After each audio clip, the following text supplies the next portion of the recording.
My heart didn't just break when I was 14, it physically stopped beating. I remember the smell of floor wax in the high school gym, the muffled sound of the talent show music, and then the sudden, agonizing pressure in my chest that felt like an elephant stepping on my soul. I collapsed right there on the hardwood, my vision blurring into gray static as my classmates screamed. But the true horror started in the back of the ambulance. I was drifting in and out of consciousness, my body cold and trembling, when I heard my mother's voice. It wasn't filled with terror or love. It was cold. Calculating. She was on the phone with my father, and she didn't realize I could hear her. She said, "Richard, the doctors are talking about an emergency valve replacement. It's 6 figures. If we spend that on Sarah, Maya's career is over. We can't afford both. Maya has the Juilliard audition next month. We have to choose the child who actually has a future." I wanted to scream, to tell her that I was right there, that I was still breathing, but my lungs felt like they were filled with lead. When we reached the hospital, the surgeon was frantic. He told my parents I had minutes, not hours.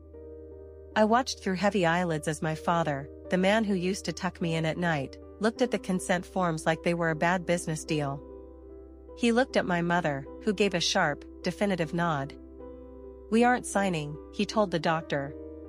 "We can't take on that kind of debt for a lost cause. Just make her comfortable." The surgeon was horrified. He started shouting about medical neglect, about calling social services, but my mother just stood there, clutching her designer purse, the one she'd bought instead of paying for my health insurance upgrade. She told him, "It's our right as parents to decide. If it's her time, it's her time." They walked out of that room to take my sister, the golden child, out for distraction ice cream while I lay there waiting for the lights to go out. I was slipping away, the monitor's steady beep slowing down into a long, flat line, when a woman I had never seen before walked into the room. She was wearing a suit that cost more than my parents' car, and her eyes were like flint. She wasn't a doctor. She was Evelyn Vance, a billionaire venture capitalist who happened to be at the hospital visiting her own father. She had overheard the entire argument in the hallway. She didn't look at me with pity, she looked at me with a strange, fierce respect. She chased my parents down in the parking lot and gave them an ultimatum. She told them she would sue them into the Stone Age for child endangerment and ensure they spent the rest of their lives in prison, or they could sign over their parental rights to her, right then and there. She offered to pay the hospital bill in full if they simply disappeared from my life forever. My parents, faced with the choice between their daughter and their freedom, chose the paperwork. They signed me away for the price of a surgery they didn't want to pay for. I woke up 3 days later with a chest full of stitches and a heart that finally worked. I looked around the sterile room, expecting to see my mother's fake smile or my father's disappointed gaze. Instead, there was a folder on the bedside table. Inside was a legal document, petition for emergency guardianship. My parents were gone. They hadn't even left a note. They had taken my clothes, my books, and my childhood, and moved to another state to focus on Maya's violin career. I was 14, I was an orphan with living parents, and I was owned by a woman who didn't believe in hugs. Evelyn sat in the chair by the window, not looking up from her laptop. She said, "You have a new heart, Sarah. Don't waste it being sad. I didn't buy you because I wanted a daughter. I bought you because I saw how you looked at them when they left. You have a fire in you. I'm going to teach you how to turn that fire into a furnace." The next 10 years were a blur of discipline and cold ambition. Evelyn didn't give me a soft life. She put me in the best schools, but she expected me to be at the top of every class. If I got a 98 on a test, she asked what happened to the other 2 points. She pushed me until I forgot how to cry. I studied bioengineering and finance, fueled by a singular, burning goal. I didn't want to just be successful, I wanted to be the person who owned the air my parents breathed. While Maya was traveling the world on my parents' dwindling savings, failing one audition after another because she lacked the grit I'd earned in that hospital bed, I was building an empire. By 22, I had patented a synthetic heart valve that was more durable and cheaper than anything on the market. By 24, I was the CEO of my own medical tech conglomerate. I was a billionaire before I ever had my first real date. And all that time, I kept a file in my desk. A file on Richard, Elena, and Maya. I watched from the shadows as the golden child crumbled. Maya wasn't the prodigy they thought she was. She was mediocre, and without the endless infusions of cash my parents stole from my future, her career stalled. They had sold their house, spent their retirement, and moved into a cramped two-bedroom apartment in a suburb of Chicago, all to fund Maya's dream. Richard's health started to fail. The irony wasn't lost on me. He developed the same cardiac condition I had. But unlike me, he didn't have a benefactor. He was on a waiting list, desperate and broke. That's when I decided it was time to step out of the shadows. I didn't go to them as their daughter. I went to them as the majority shareholder of the medical group that owned their local hospital and the debt collection agency that held their mounting bills.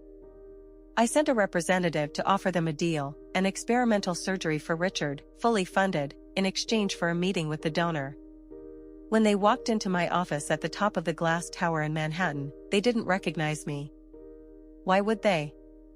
The girl they left to die was scrawny and pale. The woman standing before them was draped in power. My mother started her usual act, playing the victim, talking about how hard they'd worked and how much they'd sacrificed for their only daughter, Maya. She didn't even mention my name.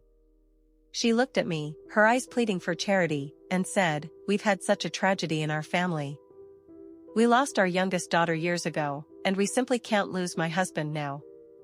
I felt a coldness settle over me that was sharper than any surgical blade.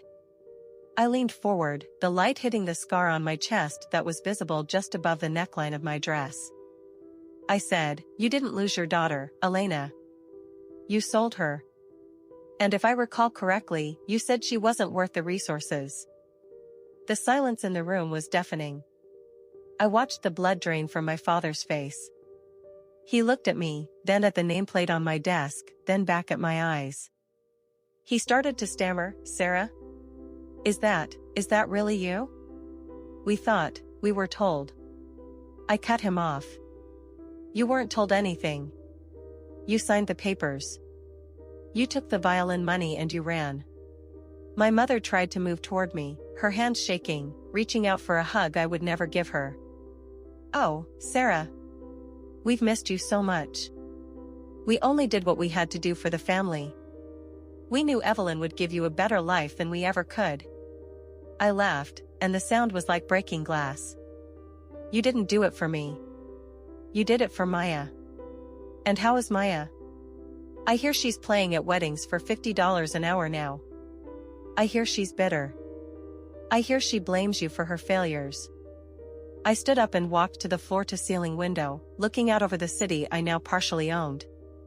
"Here is the situation," I said, my voice devoid of any emotion. "I own this building. I own the hospital where you're scheduled for surgery, Dad. I also just bought the deed to that pathetic little apartment you're living in. I own your debt, I own your medical future, and I own the very ground you stand on." My father was gasping for air, his hand clutching his chest, the same way I had 10 years ago. "Please," he whispered. "I'm your father." I turned around, my face a mask of iron. "No. You're a man who signed a contract. And I am a woman who honors them. I'm going to pay for your surgery, Dad. I'm going to give you the best care in the world. But in exchange, you are going to sign a confession. You are going to admit to the medical neglect of a minor and the fraudulent use of life insurance funds. You will lose everything else. The house, the car, the last of your dignity. You will live, but you will live in a world where I am the one who decides if you eat or sleep." My mother started screaming, calling me a monster, telling me I was heartless. I just smiled at her. "I'm not heartless, Mother. I have a very expensive heart. One that you decided wasn't worth the price of a violin. I had my security detail escort them out. Over the next 6 months, I watched through legal reports as my revenge unfolded.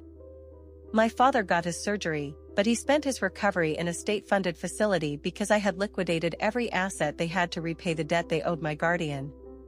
Maya was forced to take a job as a telemarketer to support them, her prodigy hands now used for dialing numbers instead of playing Mozart. They were alive, but they were ghosts, haunted by the memory of the girl they threw away. Every time they saw my face on a magazine cover or a news segment about the billionaire heart queen, they were reminded of exactly what they had traded for a violin that no one wanted to hear. I went back to that school gym one last time, years later.